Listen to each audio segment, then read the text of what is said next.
નમસ્કાર વિદ્યાર્થી મિત્રો, માય એજ્યુકેશનમાં ફરી એકવાર તમામ વિદ્યાર્થી મિત્રોનું હાર્દિક સ્વાગત છે. આજે આપણે ધોરણ 12ના યુનિટ નંબર 4 વિશે અભ્યાસ કરવાનો છે અને યુનિટ નંબર 4માં પણ રીડ નંબર 1 એટલે કે ધ એડજસ્ટમેન્ટ અનુકૂલન વિશે અભ્યાસ કરવાનો છે. તો પહેલાં થોડીક સ્ટોરી વિશે માહિતી મેળવી લઈએ. તો સ્ટોરીના જે રાઇટર છે એનું નામ છે ગુલઝાર. ગુલઝાર એનું પેટનેમ છે, એનું ઉપનામ છે. ગુલઝાર વિશેની વાત કરીએ તો ગુલઝાર એ ખૂબ બહુમુખી પ્રતિમા ધરાવતા હતા. તે એક ફિલ્મ સર્જક હતા, તે કવિ હતા, તે ગીતકાર હતા, સ્ક્રીન રાઇટર હતા, ફિલ્મ પ્રોડ્યુસર પણ હતા, લેખક તરીકે પણ ખૂબ પ્રખ્યાત વ્યક્તિ હતા. તેઓનો જન્મ એક શીખ કુટુંબમાં થયો હતો અને તેમનું પૂરું નામ સંપૂર્ણસિંહ કાલરા છે. સંપૂર્ણસિંહ કાલરા છે. વીતેલા જમાનાના અભિનેત્રી રાખી સાથે તેમના લગ્ન થયા હતા અને તેમને Padma Bhushan award, Sahitya Akademi award, Dada Saheb Phalke award, national Filmfare award અને અન્ય 20 જેટલા ફિલ્મફેર એવોર્ડ અને અન્ય અનેક પ્રતિષ્ઠિત એવોર્ડ છે એ મળી ચૂકેલા છે. ગુલઝારનો જન્મ એ પંજાબમાં થયો હતો. હવે વાત કરીએ આ સ્ટોરી વિશે. તો ગુલઝાર સાહેબે લખેલી સ્ટોરી છે, તો સ્ટોરીમાં તો કંઈ ઘટે એવું હોય જ નહીં. ખૂબ સરસ મજાની સ્ટોરી છે. આ સ્ટોરી છે નાના અને નાની વિશે. બને છે એવું કે નાના અને નાની એ ખૂબ પ્રેમ સાથે, ખૂબ હેદભાવથી છે પોતાનું જીવન વિતાવી રહ્યા હોય છે અને એમાં બને છે એવું કે અચાનક એ નાનીનું અવસાન થઈ જાય છે. હવે અવસાન થવાની સાથે જ એ નાના છે ખૂબ દુઃખી થઈ જાય છે અને નાના એ નાનીનું અવસાન થવાની બાબત છે એ ભૂલી શકતા નથી. મતલબ કે એને એવો ભાસ થાય છે કે નાની પોતે જીવે જ છે, એની આજુબાજુ જ છે અને એના કારણે જે નાના છે એ ડિસોસિએટિવ પર્સનાલિટી એટલે કે બેવડું વ્યક્તિત્વ ધારણ કરવાની જે માનસિક બીમારી છે એ માનસિક બીમારી છે ધારણ કરે છે કે જે ડિસોસિએટિવ પર્સનાલિટી નામની બીમારીમાં એ વ્યક્તિ છે કોઈ વ્યક્તિના વિચારો, એની ફિલિંગ, એની લાગણી ભૂલી શકતો નથી અને એ વ્યક્તિ કે જે હયાત નથી, જે હાજર નથી, તેનું કેરેક્ટર છે એ પોતાની અંદર છે એ અનુભવે છે. તો નાના એક પ્રકારની બીમારી, ડિસોસિએટિવ પર્સનાલિટી બીમારીનો સામનો કરે છે અને નાનીનું કેરેક્ટર છે એ નાનાની અંદર ઘણી વાર પ્રવેશી જાય છે અને કેવી બાબતો છે એ રચાય છે એની આખી સ્ટોરી એ આપણે આ યુનિટની અંદર અભ્યાસ કરવાનો છે. તો સ્ટોરી વિશે અભ્યાસ કરતાં પહેલાં આપણે એના કેટલાક સ્પેલિંગ એટલે કે ગ્લોસરી, યુઝફુલ વર્ડ્સ વિશે ચર્ચા કરી લઈએ. તો ચાલો જોઈએ હવે આપણે કેટલાક એના યુઝફુલ વર્ડ્સ. તો ચાલો હવે સ્પેલિંગ વિશે માહિતી મેળવીએ. પહેલો વર્ડ છે ફનરલ. ફનરલ એટલે કે ceremony held in immediately before the burial or cremation. કહેતા ગુજરાતી થશે એનું અંતિમ વિધિ કે અંતિમ ક્રિયા. વિસ્પર. વિસ્પર એટલે speak softly in a low voice. ધીરેથી અથવા ધીરા અવાજથી બોલવું. See her in beyond. તેને મૃત્યુ પછી મળવું. Meet after death. Bier. Bier એટલે થશે શબવાહિની, ઠાઠડી કે નનામી. A coffin along with its stand. મતલબ શું થશે? ઠાઠડી. A stand to support a corpse or confine inferior to a vidual. આપણે ખાલી ગુજરાતી યાદ રાખવાનો પ્રયત્ન કરવાનો છે એટલે શબવાહિની, ઠાઠડી યાદ રાખશું. A heavy heart, a feeling of unhappiness, sad, unhappy અથવા gloomy. ખૂબ દુઃખી થવું, ખૂબ દુઃખ સાથે. Hoist. Hoist એટલે move from one place to another place by lifting. ઉંચકીને એક સ્થાનેથી બીજા સ્થાને લઈ જવું, એને કહેવામાં આવે છે hoist. રેડિયન્ટ. રેડિયન્ટ એટલે બ્રાઇટ, ગ્લોવિંગ, ખુશખુશાલ કે તેજસ્વી. ગ્રમ્બલ. ગ્રમ્બલ એટલે સ્કોલ્ડ, મરમર, મેકિંગ કમ્પ્લેનિંગ રિમાર્ક્સ એટલે કે બડબડાટ કરવો, ગણગર કરીને ઝઘડો કરવો. મતલબ કે બોલીને થતો ઝઘડો, એની માટે આ ગ્રમ્બલ શબ્દ વપરાતો હોય છે. ક્વિબલ. ક્વિબલ એટલે ગલ્લા તલ્લા કરવા, આર્ગ્યુ ઓવર પેટી થિંગ્સ. નાની નાની બાબતે છે એકાબીજી સાથે દલીલ કરવી. ક્વિબલ. Flush, a reddening of face caused by intense emotion. Turn red. કોઈ આંતરિક ઇમોશન દ્વારા, આંતરિક લાગણીઓ દ્વારા ચહેરા પરનો હાવભાવથી ચહેરો લાલ થઈ જવો, એને કહેવામાં આવે છે flush. In a first flush of something, at the start of something. શરૂઆતના સમયે કંઈક બાબતની શરૂઆતના સમયે. એના માટે રૂઢિપ્રયોગ વપરાય છે. In the first flush of something. He is no longer in a first flush of youth. તે હવે યુવાનીના સમયથી, યુવાનીની શરૂઆતથી દૂર નથી. They just married in first flush of love.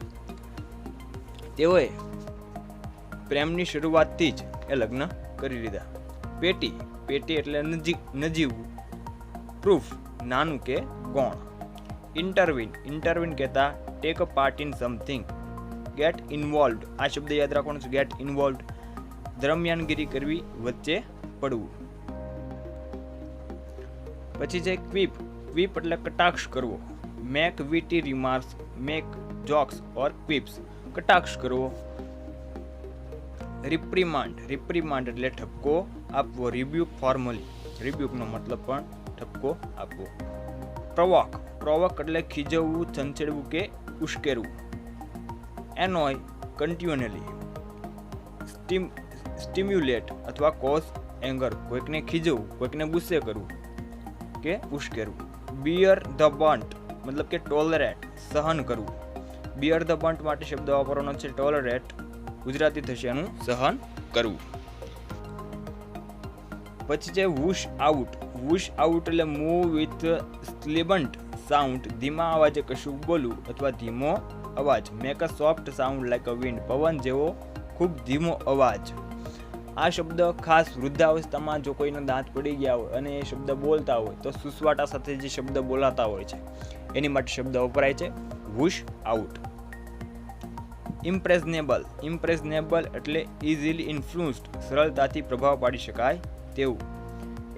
એરગન્ટલી, એરગન્ટલી એટલે ગર્વ સાથે કે ઘમંડ સાથે, ઘમંડી રીતે.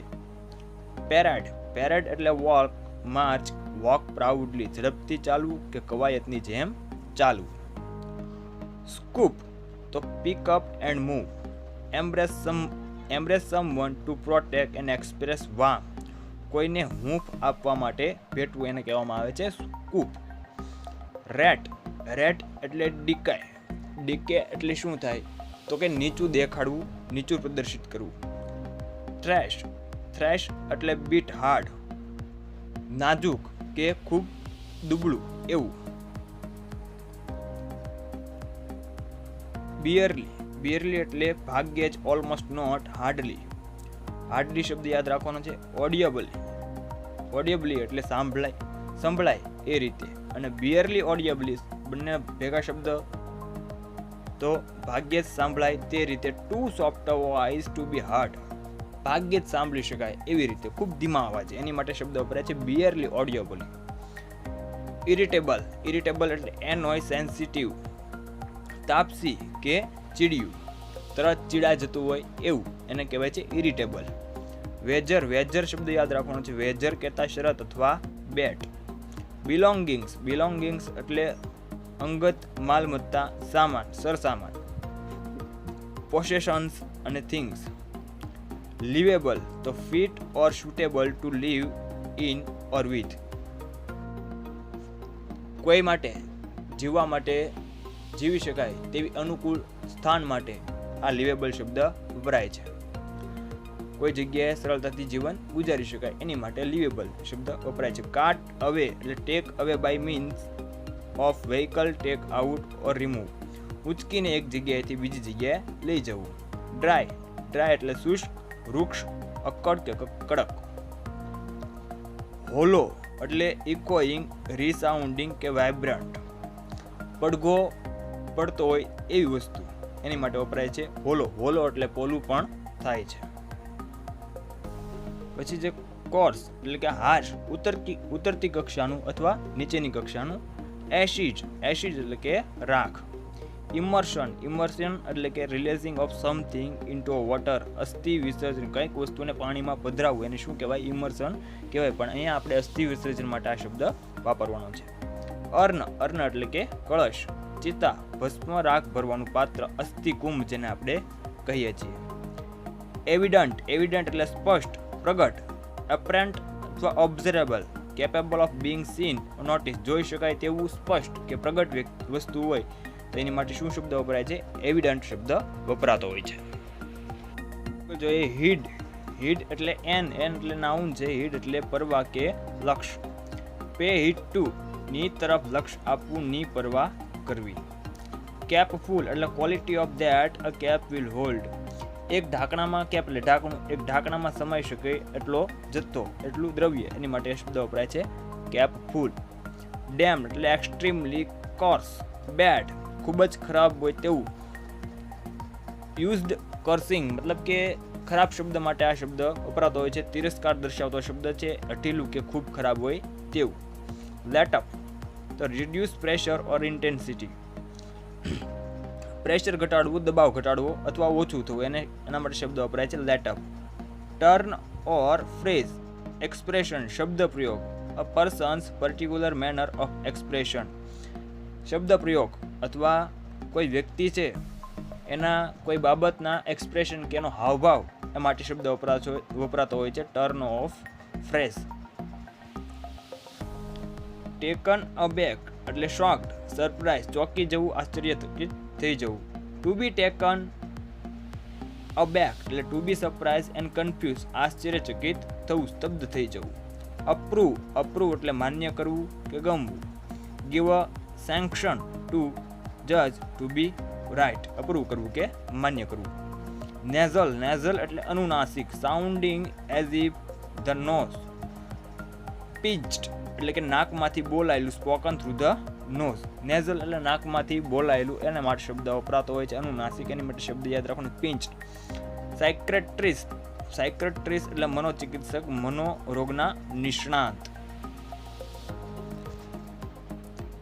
ઇન્ટોનેશન એટલે થશે લય કે આરો અવરો. Rise and fall in voice in pitch, બોલતી વખતે જે આપણો ઘણીવાર અવાજ ઊંચો અને નીચો થતો હોય છે, જેને આપણે આરો અવરો કહીએ છીએ કે લય કહીએ છીએ, એને કહેવાય છે ઇન્ટોનેશન. કોલ ઓવર એટલે કે બોલાવવું, to request that someone come to where one is, કોઈકને બોલાવવું સાથ આપવા માટે, એની માટે શબ્દ વપરાય છે કોલ ઓવર. ક્વેરી એટલે કે question, specially one expressing doubt or requesting information, પ્રશ્ન કે પૂછપરછ કે સવાલ, એના માટે શબ્દ વપરાય છે ક્વેરી.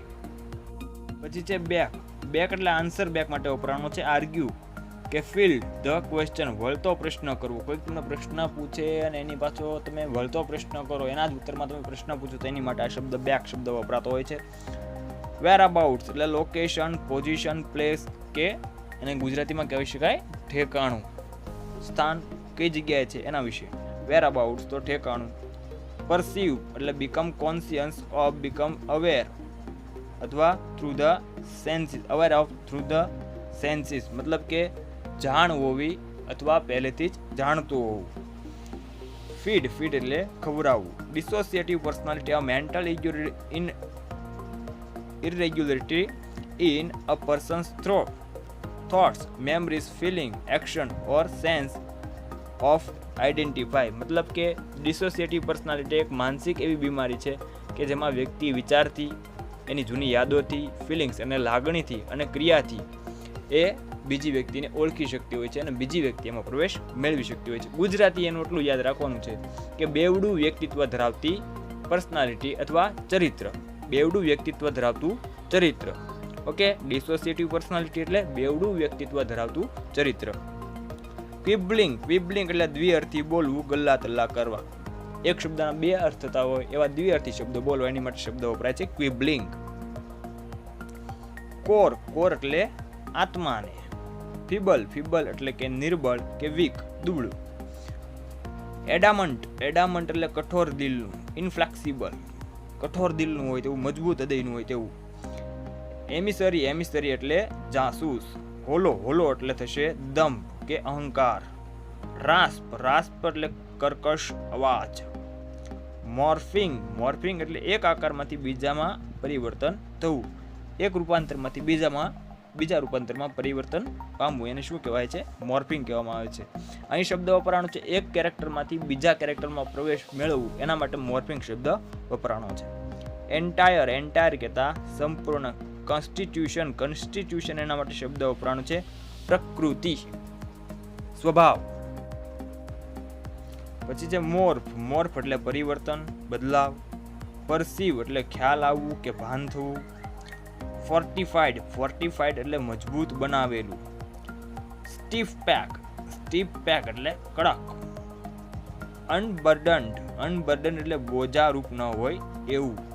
અને સ્ટન એટલે દિગ્મૂઢ થવું, આઘાત લાવવો કે બેભાન થઈ જવું કે ચોંકી જવું, સ્તબ્ધ થઈ જવું, એના માટે શબ્દ વપરાય છે સ્ટન. તો આ હતા એના કેટલાક યુઝફુલ વર્ડ્સ. ખાસ યુઝફુલ વર્ડ છે એ વ્યવસ્થિત યાદ રાખવાનો પ્રયત્ન કરવાનો છે, બને ત્યાં સુધી લખીને પાકો કરવાનો પ્રયત્ન કરવાનો છે. અને ગ્લોસરીમાં જે યુઝફુલ વર્ડ્સ આવતા હોય, ગ્લોસરીના યુઝફુલ વર્ડ્સ જે ટેક્સ્ટ બુકમાં આપેલા છે એ બધા અહીંયા સમાવેશ થઈ જ ગયા છે, પણ સાથે સાથે એને પણ ટેલી કરી લેવા. ઓકે, તો હવે આપણે પાર્ટ યુનિટ વિશે વાત કરીએ.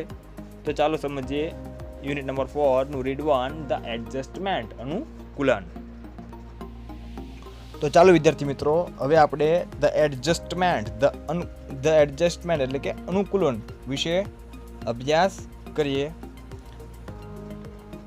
It was a mistake not to take Nana, our grandfather, to the funeral of our grandmother, our Nani.